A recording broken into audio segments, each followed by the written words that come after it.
பச்சை துவரை தொக்கு பண்ணலாங்களா? அதுக்கு கடாயில் இல்லை குக்கரில் வச்சிங்கன்னா சீக்கிரம் வெந்துடும். கடாயில் கொஞ்சம் லேட்டாக வேகும். அதனால் நான் குக்கர்லேயே குயிக்காக முடிக்கணுன்றதுக்காக வைக்கிறேன். கொஞ்சம் ஆயில் விட்டு சூடு ஏறின உடனே கடுகு, உளுத்தம் பருப்பு, சீரகம் இது போட்டு பொரிஞ்ச உடனே அதுலேயே பூண்டு ஒரு 4 தட்டி போட்டுருங்க.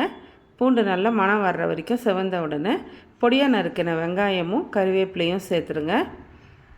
அது கொஞ்சம் நல்லா வதங்கினதுக்கப்புறம் அதுலேயே தக்காளி பொடியாக நறுக்கினது இப்போ சேர்த்துருங்க. அது கொஞ்சம் வதங்கட்டும். வதங்குறப்போ அதிலே உப்பு போடுங்க.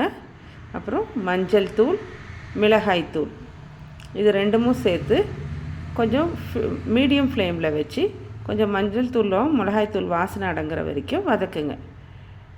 அது கொஞ்சம் வதங்கினதுக்கப்புறம் அதுலேயே இந்த பச்சை துவரையே போட்டுருங்க.